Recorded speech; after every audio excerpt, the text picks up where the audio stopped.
Assalamu alaikum wa rahmatullahi wa barakatuh.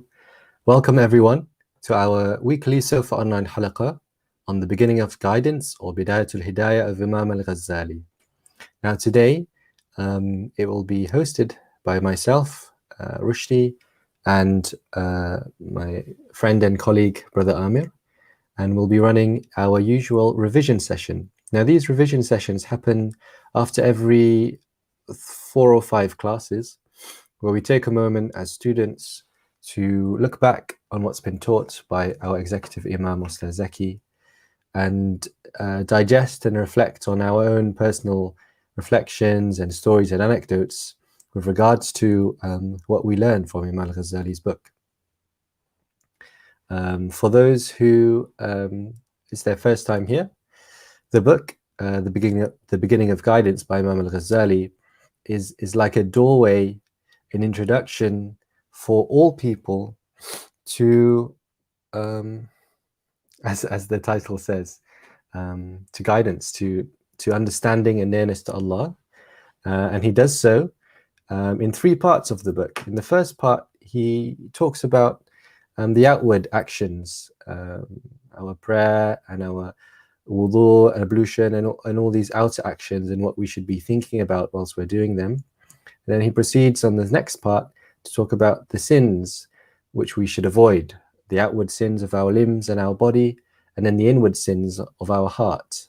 And then in the final part, the third part, which we are at now, the Imam talks about the relationship between us and the Creator, Allah subhanahu wa ta'ala, and between us and the creation, and how those etiquettes of relationships and manners should be.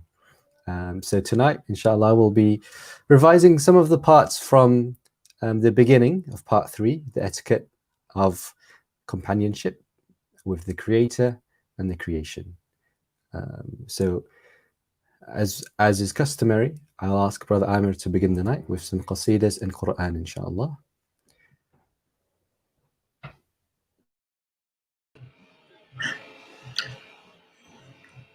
أعوذ بالله من الشيطان الرجيم بسم الله الرحمن الرحيم ألم نشرح لك صدرك ووضعنا عنك وزرك الذي أنقض ظهرك ورفعنا لك ذكرك فإن مع العسر يسرا إن مع العسر يسرا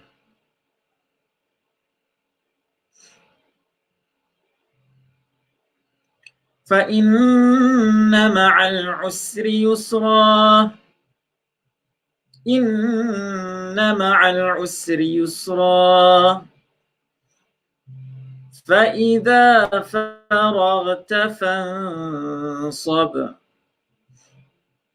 وإلى ربك فارغب صدق الله العظيم. اللهم صل وسلم وبارك عليه. لا إله إلا الله لا إله إلا الله لا إله إلا الله محمد رسول الله لا إله إلا الله لا إله إلا الله لا إله إلا الله محمد رسول الله يا صاحب الأنوار يا ذا اللي والمعقود يا صفوة جباري يا ذا التقى والجود لا إله إلا الله لا إله إلا الله لا إله إلا الله محمد رسول الله لا إله إلا الله لا إله إلا الله لا إله إلا الله محمد رسول الله لولاك يا ذا الشان ما سارت الركبان نوديت بالمختار والمصطفى المحمود لا إله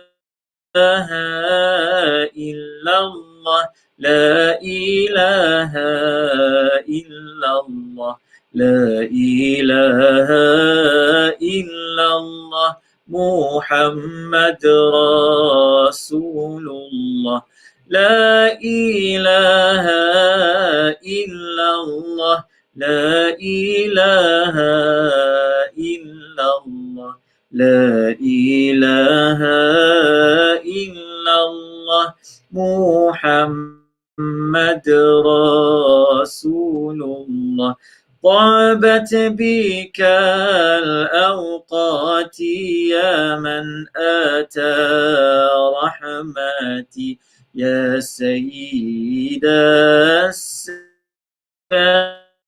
السادات يا كاشف الغمات لا إله إلا الله لا إله إلا الله لا إله إلا الله محمد رسول الله لا إله إلا الله لا إله إلا الله لا إله إلا الله محمد رسول الله صلاة ذي التعظيم بار العلا الأوحاد مع أكمل التسليم عليك يا أحمد لا إله إلا الله لا إله إلا الله لا إله إلا الله محمد رسول الله لا إله إلا الله لا إله إلا الله لا إله إلا الله محمد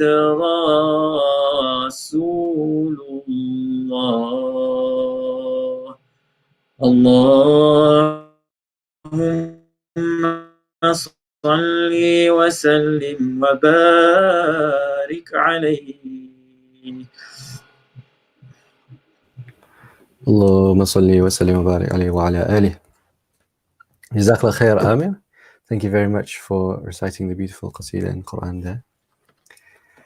So, to begin tonight's revision session, I said to Amer before the class, why don't we read the introduction to the part 3 first, so we can remind ourselves why Imam Al-Ghazali even poses that we should learn the etiquette between of companionship between us and the Creator and the creation. So I'll ask Amer to please read the introduction to the part 3, maybe just the first 3 chapters, first 3 paragraphs, and we'll go from there, inshallah. inshallah ta'ala. أعوذ بالله من الشيطان الرجيم بسم الله الرحمن الرحيم قال المصنف رحمه الله تعالى ونفعنا به وبعلومه في الدارين آمين. Part 3, the etiquette of companionship with the Creator and with creation.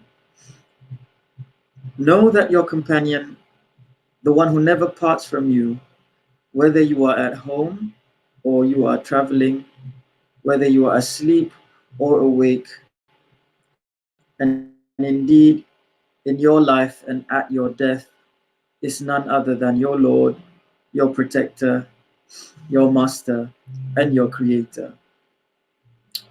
Whenever you engage in remembrance of Him, He is with you.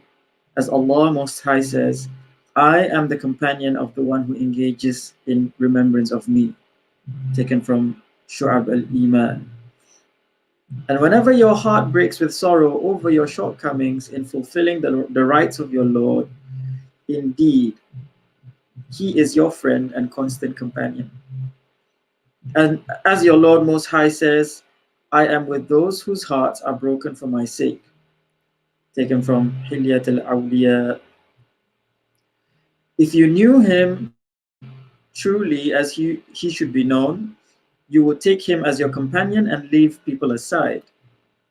If you are not able to do this all the time, then beware of leaving your entire night and day devoid of a time spent alone with your master, therein to taste the sweetness of intimate dialogue with Him. For this, you must learn the manners of companionship with Allah, mighty and majestic. Subhanahu wa ta'ala. So, what's your take on that, Amer? MashaAllah, where do we begin? Where do we begin? Brother Rusydi, MashaAllah. I remember when our dear Ustad Zaki opened this chapter and began reading from this chapter. Uh, I just remember feeling kind of embarrassed with myself. Yeah, feeling kind of ashamed and embarrassed, and at the same time feeling like, mashallah, like the great Imam Al-Ghazali, who's been taking us who's been guiding us and taking us by the hand to teach us the ritual, the rituals of worship in the first part of the book, followed by kind of the sins of the limbs and the sins of the heart. So going from things that we need uh, to do, and then following it by the things that we need to leave aside. And I think he's kind of leading us to this door, mashallah, like, this is where, I guess, if you had tahalli, uh, takhalli, this is where kind of you must now kind of manifest the attributes of a servant in terms of like understanding the fruit of everything that we've learned so far in this book, which is really, having an intimate and authentic relationship with our creator, and of course with our teacher, with with fellow students, and with family members and other members of the community. So I think I remember feeling really when the Imam and when Ustaz Zaki spoke about, especially this opening 3 chapters, I really felt kind of a sense of embarrassment at a kind of, mashallah, how of Allah. And I remember Ustaz Zaki said, before you think, before you consider your love for Allah, remember that Allah loves you first. And he was, before you could even conceive it, He was already merciful to you. He was already loving towards you.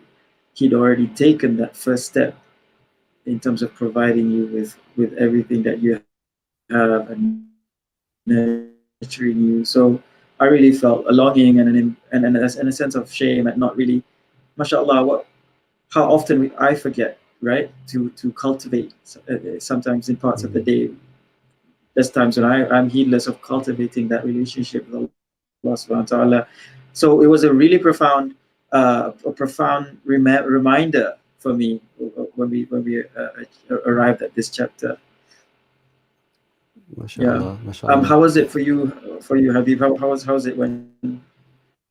Yeah, Yeah, and I'm kind definitely of there with you. what was your thoughts? Mm. Um, the first thing which I thought about when we went through these first three chapters is here Imam Al-Ghazali is justifying why we should even think about the manners of companionship with Allah, the manners in that relationship between us and Allah. And the reason he has to even explain to the reader why that's important shows our lack of consciousness of Allah and lack of understanding who He is and that He's always there. In the professional setting, networking and all these kinds of things, they always talk about cultivating relationships with your clients, with your colleagues, with your boss, with your customers. And they never really have to tell you why you even need to do that, because it's quite clear that we have something to benefit from all those relationships. So you must cultivate them if you want to make more sales or go up in the corporate ladder. But here, we never even think about how our manners with the one that created us, the only one that gives us any benefit in this life is actually Allah subhanahu wa ta'ala. So we already benefit from Him by purely existing on this earth. Like you said, we are in a relationship of debt, of shortcoming with regards to what Allah has given us compared to us not being able to give anything to Allah, in fact. So when we understand that relationship and realize the importance of the relationship and of Allah subhanahu wa ta'ala the most, then we realize how incumbent it is upon us to think about our manners of Allah subhanahu wa ta'ala. It's like you said, it's a bit shameful, really, that we didn't recognize or have ever even thought about that. Yeah, and I love what you said, Sidi, about how we often in this world, right? We're distracted with trying to cultivate relationships with so many individuals, so many networks, and so many circles within society. But um, our, the real relationship that we need to pay foremost attention to is Allah Subhanahu wa Taala. And it's interesting because um, I think like it's for me it's like um, part of the reason why Imam Al-Ghazali for me is so profound is that um, he in all the things, in all the ritual obligations, on all the whenever he's teaching us to make wudu or to the etiquette of entering the mosque and what to do after the Fajr prayer, it's always mindfulness that he kind of puts forward, or like you said, consciousness of Allah subhanahu wa ta'ala. It's which is why this book kind of like combines it's so greatly like fiqh and what one must do, when beginning to understand like how to worship. But at the same time, he's always mindful to remind us, have that relationship while you're doing the taking the wudu, and I remember early in the book when with every limb there's always some kind of request or dua to Allah subhanahu wa ta'ala. So I that when I read this part, it kind of dawned on me. It's like, mashallah, like he was always from the beginning trying to remind us to be mindful of that relationship, and in a way here he kind of brings that point home. Yeah, I think you've hit the nail on the head, because I was speaking about this with my wife recently, and she highlighted the context of when Imam Al-Ghazali was alive. And at the time in medieval Islam, There was multitudes of institutions and universities and scholarship and books. And the reason they call Imam Al-Ghazali the reviver is because he was bringing everyone back to the spirit of Islam. The whole point, we do anything at all, which is that relationship with Allah subhanahu wa ta'ala, and to recognize our servanthood towards him, and that we are seeking guidance from him, and we forget, you know, that that's actually what we're looking for the whole time, because of all our other things which we get carried away with. And you know, his books are quite hardcore, even though the Ghazalian way and his books are for everyone. And this is the introductory, a kind of introductory book. It's still really quite hardcore, quite hard hitting for today's times, and we don't quite really get it. But even here, he's mentioned, even if we're not able to have this consciousness of Allah all the time, our master, then do not leave any day or night without a moment and time spent alone with you and your master. And that's how you can taste the sweetness of the intimate dialogue. So he recognizes that most mere mortals like us aren't able to remember Allah in such a way at all times. But at least do not leave even a day or night without a moment where you have some kind of remembrance of him. And that's why having, as Ustaz Zaki says, a homework to do, ahzab, a portion of Quran and remembrance every morning and every evening, or night and day basically, where you take a moment, even if it's 10 minutes, to remember Allah in some kind of way. And, you know, taking that pledge to stick by that homework every day. Is because it, you know, 10 minutes in the morning and in the evening is a real blink of an eye out of the whole day. But, you know, we even struggle to fulfill that homework sometimes every day. But here Imam Ghazali is reminding us, you know, don't even leave a day or a night without doing that if you want to be able to taste the sweetness of Allah subhanahu wa ta'ala. Because if you don't, you know, as I think about it now, if you don't cultivate that relationship, and it's kind of like we're cultivating our understanding of that relationship, because Allah's always there and his mercy and love is always there, it's constant. But how close we are in our mind towards him, it fluctuates up and down. So we're really cultivating our own relationship towards him, because his relationship towards us is a guaranteed. So if we don't have these minutes in the day and in the night where we just focus on that relationship between us and Allah, you could say, you know, the modern discourse is always about having me time, self-care time.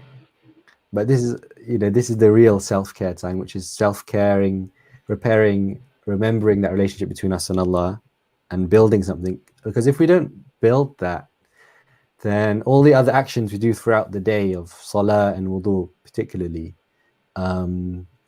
they might become a bit robotic or meaningless to us, or habitual, because we've forgotten who we're praying to. We haven't built that relationship. MashaAllah, I agree. And yeah, and that's so important. You know, especially at a time when sometimes carving that time and that space to remember Allah and to put everything else aside, you know. I mean, everyone was busy, and at all times there were always things to do. And I think it would be remiss for me even to say that we're living in busier times than those that came before us. But there's this often repeated narrative that, you know, we live in a time of distraction. I think it's that's the case, that our distractions are different from the distractions of previous times, but they still had distractions, but they were able to overcome them, you know, by putting the will and the effort and prioritizing their day, right? And I think it is about that, like you said, Rushdi, it's about making an intention and acting upon an intention and say, I am going to dedicate certain portion of my time in the day just for my Lord, just so that I can remember him, just so that I can reflect on everything that he's done for me, just so that I can say thank you and show my gratitude. Because that's what it's all about, isn't it? Like you said, Rushdi, it's like his relationship with us is already there. It's always been there.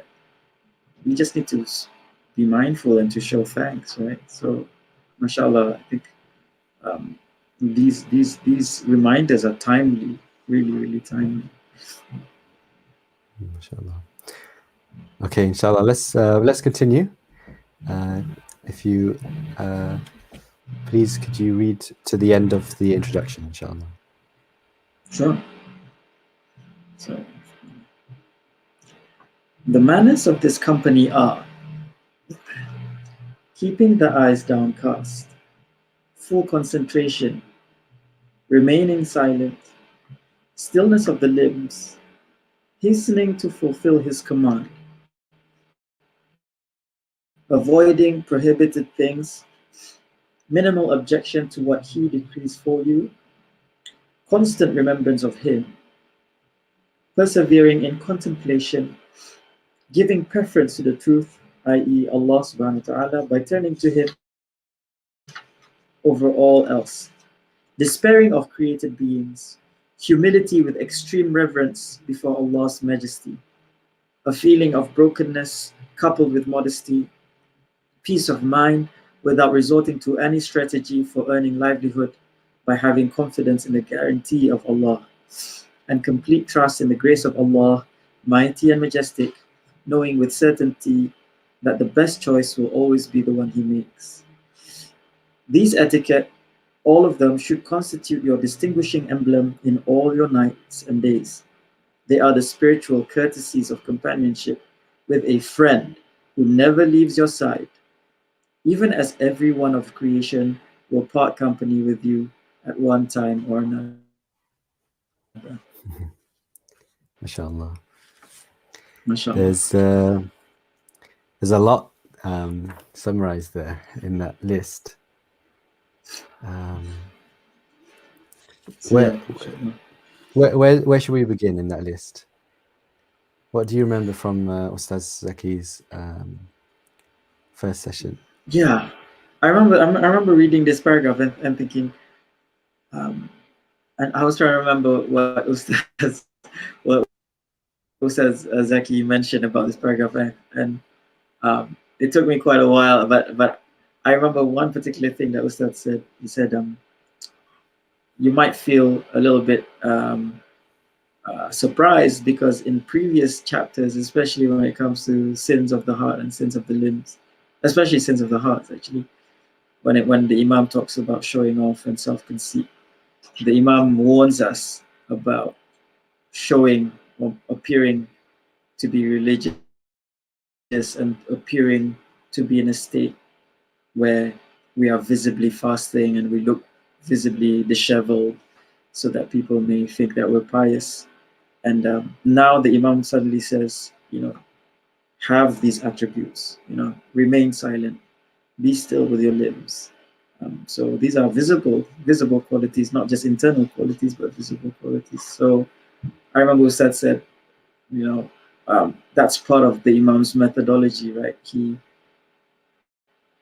wants you to remove the actions that are done for the intentions behind those actions. So he wants you to cleanse yourself from any kind of self-conceit and any kind of sense of pride and any kind of sense of self, and to reset the intention behind the actions that you do, so that because the problem aren't with the actions themselves, right? But the problem was with the reason why you were doing them, which was just for your self desire and to have esteem amongst your peers. So once the student has cleared, or once we have cleared or began to remove those bad qualities, then the Imam is saying, now, wear them again, but for the only reason, Allah subhanahu wa ta'ala, with consciousness of Allah subhanahu wa ta'ala. So I remember that's one of the major points that Ustaz Razaki mentioned.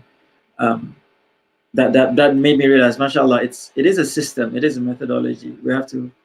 You can't just arrive at this without addressing the problems, right? Yeah. Inshallah. And it's true. It's all part of one big structure laid out to us by Imam Al-Ghazali and presented to us on a plate as to whether we want it or not. Yeah.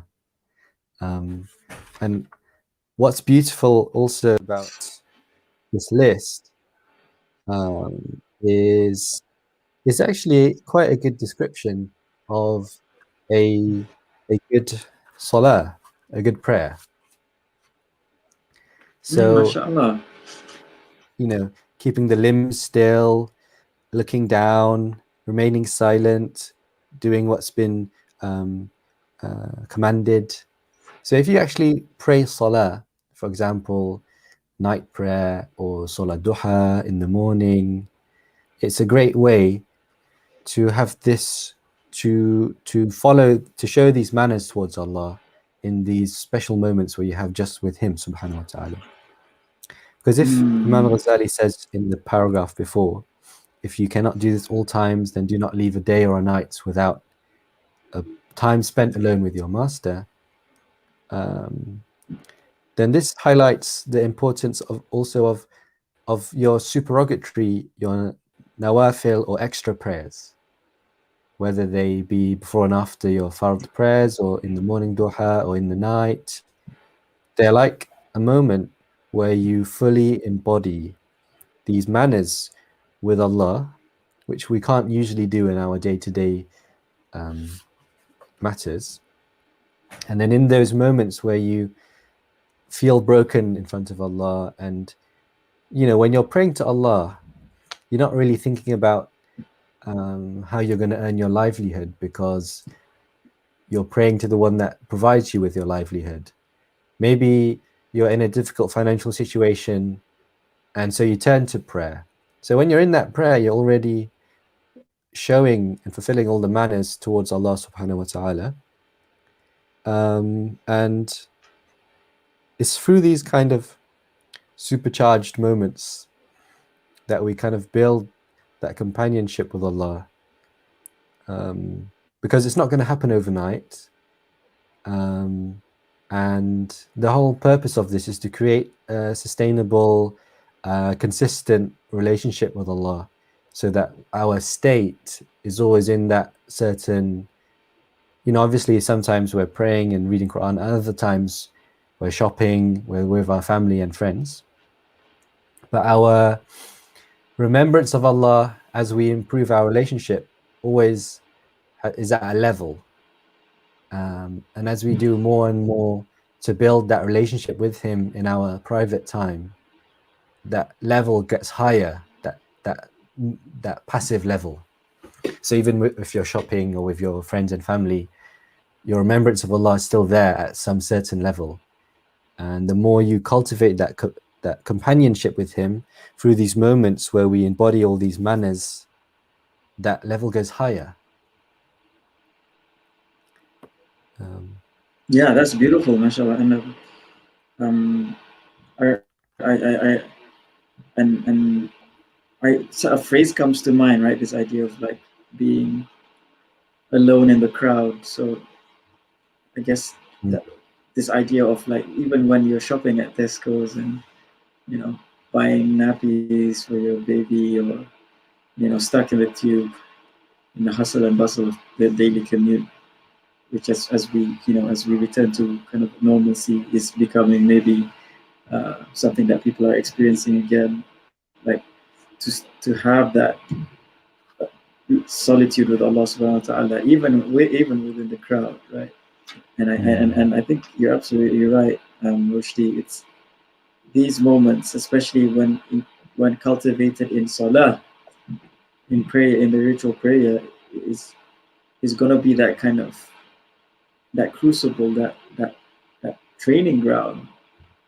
And we hope that when you emerge, when you step away from your prayer, that mindfulness, that consciousness, and that awareness is there, and it remains throughout the day. Right? But like you said, it has to be cultivated. That's right. That's right. And Yeah. we just finished the month of Ramadan, which is a very special single month, which is fleeting and leaves us. And the purpose of that month is to increase in taqwa of Allah, remembrance of Allah. And it's gone now. But we can intend to make each of our prayers a moment, a Ramadan, a training camp, a boot camp of 5 to 10 minutes, where we supercharge that relationship again. It's like our 5 daily mini Ramadans throughout the day. Mashallah, yeah. And and sometimes we might think to ourselves, when we do step out of Ramadan, like, I really do miss that because it is a special time, isn't it? Yeah, I really sometimes you go back to normalcy and normal habits, and when you're having your food and again distracted by the things that you're now able to do, sometimes we might say, oh, I really miss a time when I felt really deeply connected with Allah subhanahu wa ta'ala. Because a lot of times when you do remove these veils and these distractions, you have nothing to face but your own self, and you create an environment whereby you are able to remember Allah subhanahu wa ta'ala better.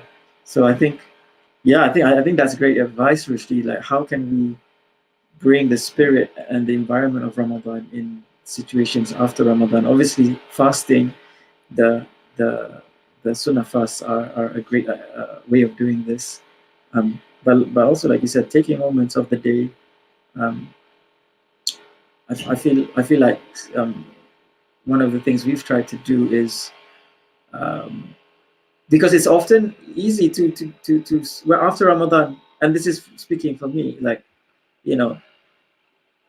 because the gears shift, right, and suddenly work gets involved again, and all these other parts of the dunya gets involved again. It's easier to that the worship, isn't as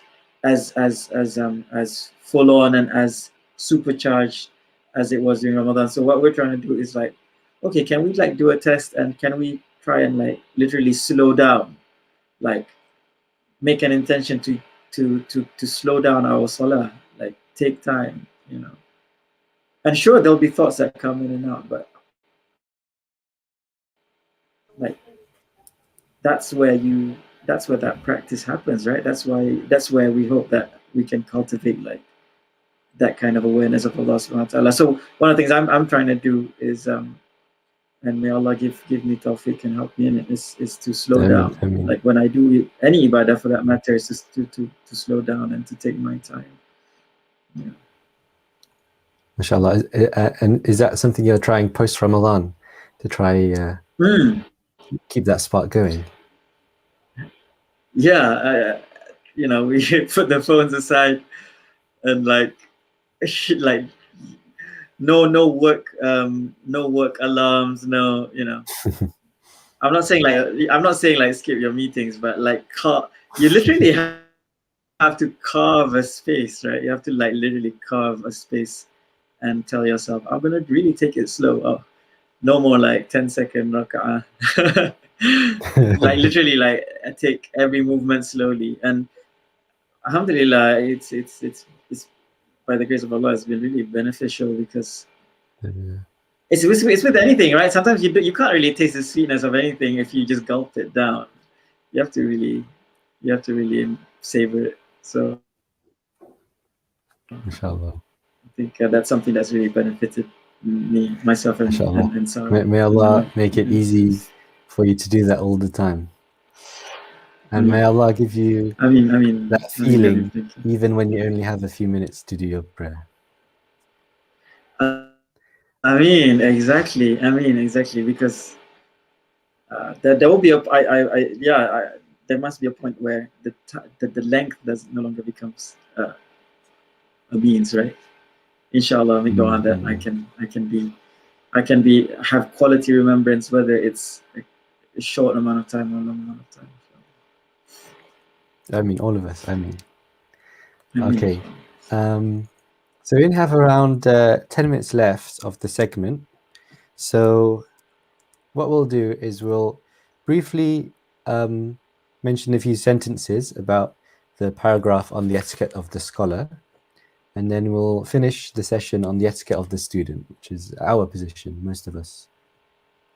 So sure. with regards to the etiquette of the scholar, Ustaz Zaki reminded us that we are not scholars. So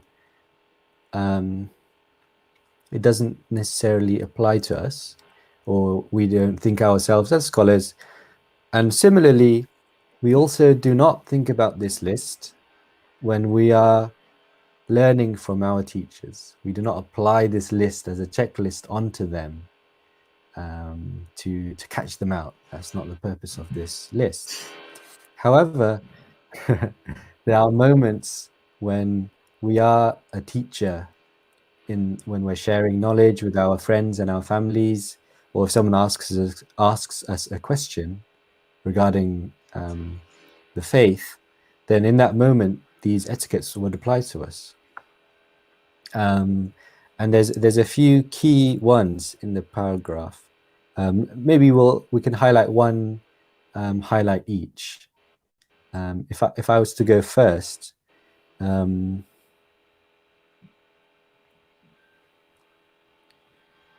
maybe one of my favorite etiquettes was not being too proud to say I don't know to a question.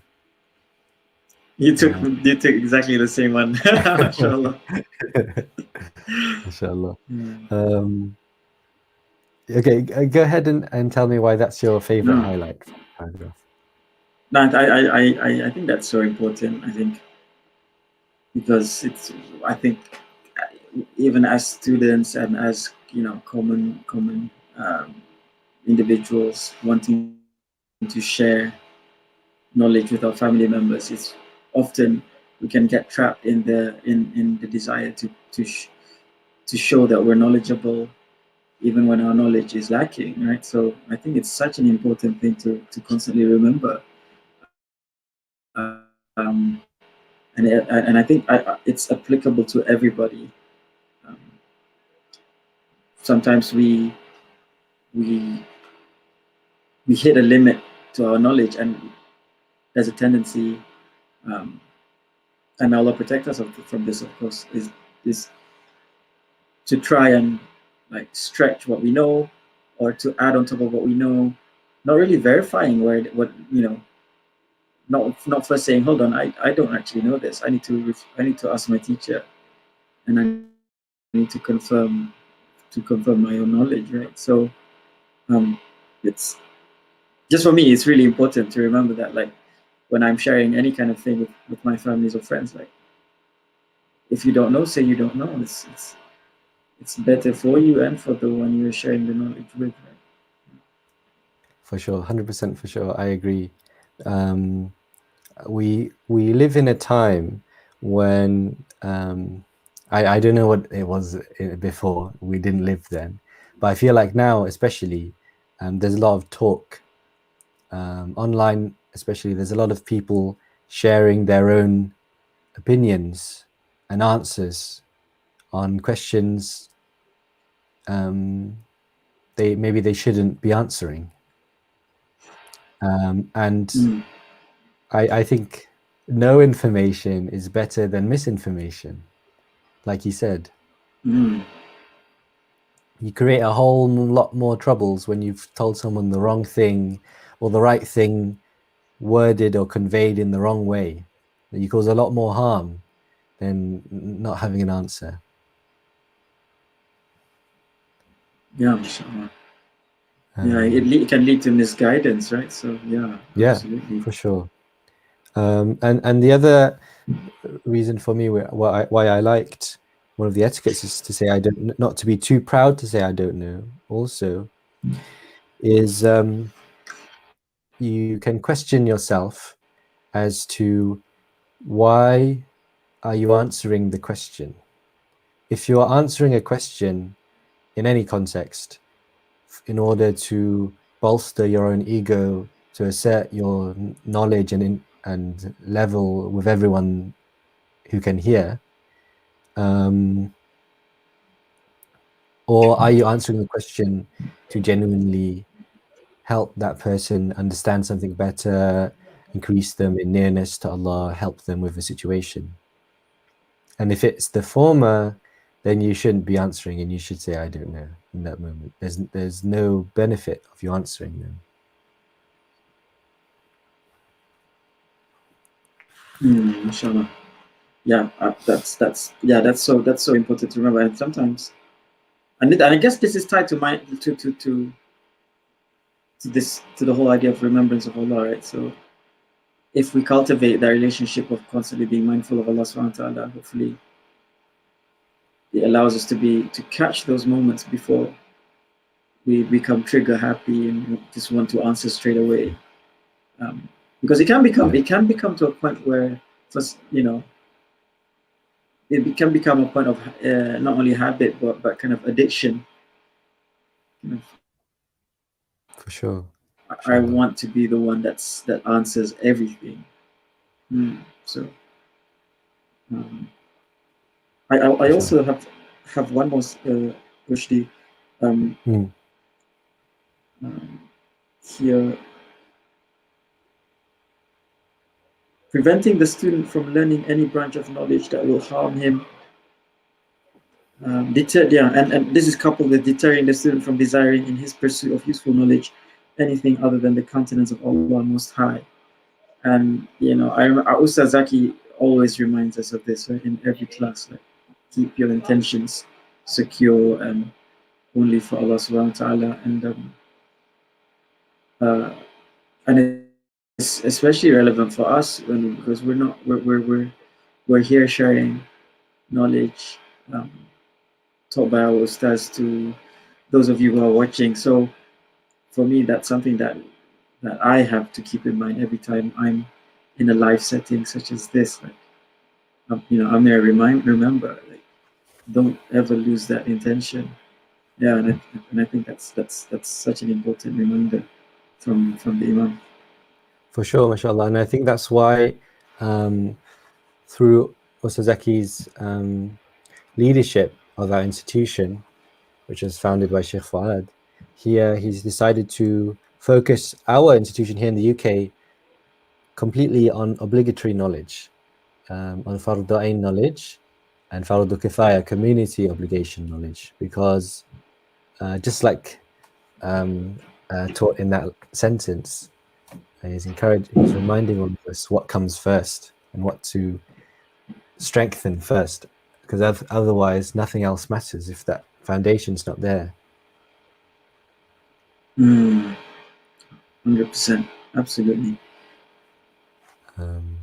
Okay, inshallah, with our last 4 minutes, what I'm going to do is we have in the next paragraph, it's the etiquette of the student, so how we should act as students, and some of the things Imam Al-Ghazali mentions might be difficult for us to understand in our current context, but in the presence of a true teacher and scholar, these are the manners we should embody. Because, and I was thinking about this, because obviously we'll look at we're gonna flash through all the points in a second, but when I looked at some of them, they say things like don't speak unless spoken to or asked to, and initially we might be taken a bit aback, like, okay, whoa, that's quite hardcore. Yeah. But in the presence of the correct teacher, it's more than applicable, because as the Prophet ﷺ says in his famous narration, the scholars are the inheritors of the prophets. Sorry, forgive me if that is that an ayah or is it a hadith? I believe it's a hadith.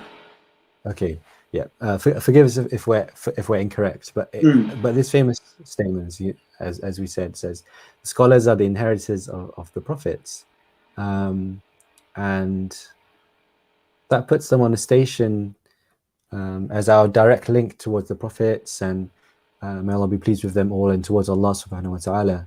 And they are our kings, the representatives of Allah subhanahu wa ta'ala. So they deserve to be held with the appropriate reverence.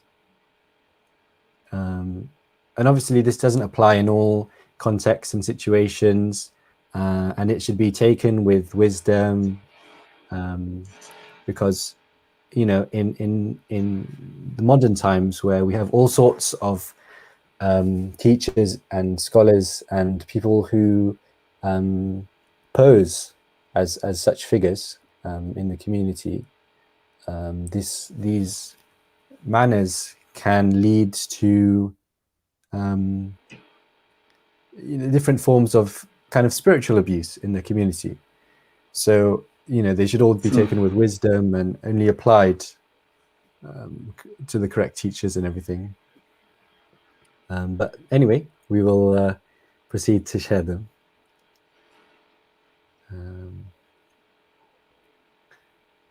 Okay, so what we're going to do, Amer, is whiz through them, and I'm just going to ask you. That's right. I'm just going to ask you to read them as they come on screen. Okay, inshallah. Sure. So these are 13 lessons for the student, or 13 etiquettes of the student. Bismillah. Okay, number 1. Be the first to greet and offer the salutation of peace, which is Assalamu alaikum warahmatullahi ta'ala wabarakatuh. Number 2, not to speak too much in his presence.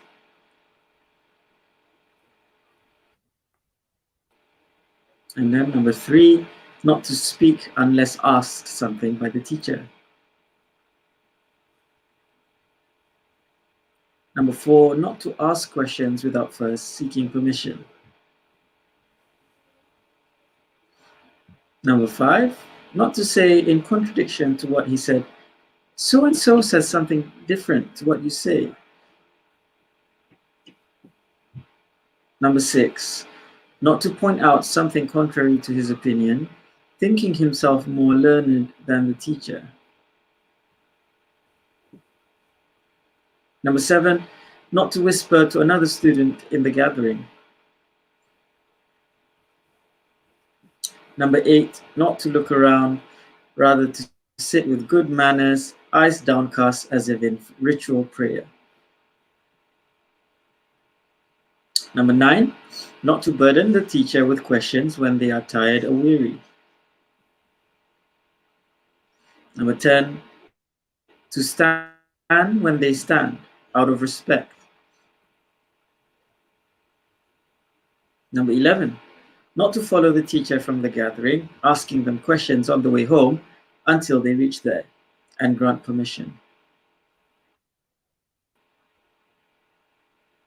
Number 12, not to form a bad opinion of their teacher regarding actions that appear outwardly blameworthy, for the teacher knows more about their personal affairs.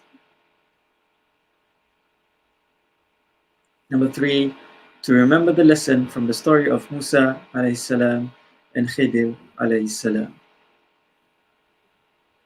Okay, mashallah. Thank you very much for reading through those buzz speed etiquettes of the student. And yeah, they're amazing. Mashallah. When I read them, I'm reminded that the best and most perfect teacher is Rasulullah sallallahu alaihi wasallam, and the best students were the Sahaba. And when you look at how they speak in all the hadith, when the Prophet sallallahu alaihi wasallam asks them a question, they always say, Allah's messenger, Allah and his messenger know best. MashaAllah. Allah and his messenger know best every time. MashaAllah. They had impeccable etiquette, didn't they, mashallah? MashaAllah. Yeah, and I think just to kind of chime in, it's such an important these are important, really, really foundational and important instructions for our time. When, again, going back to the previous point, like, you know, people are becoming trigger happy. People are becoming, there's a tendency that we're becoming quick to respond without really listening to what the teachers have to say. And in fact, sometimes I've had the moments where in my mind it's like, oh, isn't after a teacher has described something, in my mind it's like, oh, but isn't this and this and this something that he's meant to say as well? And then immediately at that point, right? And I remember thinking to myself, if you had only just waited, he was going, what you were so impatient to have him say, he was going to say all along. So we're always in a position, either we're impatient or we want to speak ahead of the teacher. So mashallah, I think when studied closely, these pointers and these instructions are so important right now. Yeah, for sure. And I think maybe the last thing I want to add in is these are all outward things that were mentioned there in those 13 things. But the purpose of them all is to prepare your heart. Because if you come to a gathering or come to a teacher in that position of a student, as described by Imam Al-Ghazali, of being receptive and open and ready to learn and accept what they tell you, then you will learn something. But if you come thinking that you know more and you don't respect them, then you're not going to learn anything. Your heart is closed. And I think that's the true etiquette of the student. Absolutely. To have that kind of openness and humility, and and that requires real knowledge of self, right? Like real knowledge of, like, I don't know this, and I need someone whose knowledge, whose wisdom, whose insight is superior to mine, so that I can improve myself, right? So I think Allah subhanahu wa ta'ala allow us to have that self-knowledge to be able to know our place. Ameen. So I think we're going to have to cut it there because we've hit 7 p.m. So I think it's both for me and Amer, the sessions always go quite fast. So it's difficult for us to cover everything. You do, don't they? So we'd just like to say thank you to everyone that joined us here today for our online halaqah on the beginning of guidance, Bidayatul Hidayah of Imam Al-Ghazali. Inshallah, next week we will resume with lessons as normal with Ustaz Zaki as we proceed through the part 3. And as always, if you benefited from today, please do like and share the content with your friends and family and anyone you think that might be interested. And please do consider supporting the Safa Educational Foundation as we are trying to build the first Islamic hub in Europe, a unified hub for all Malay and Southeast Asian Muslims across all of the UK and Europe, the first of its kind. So to help our community build the foundations to thrive and protect our future generations with the shield of Islam and the prophetic mission, please do support us and learn more at our website, thesuffafoundation.org. That's everything from us here. Again, thank you very much. And we will see you at our next live stream, inshallah. Okay. Assalamu alaikum, everyone. Assalamu alaikum.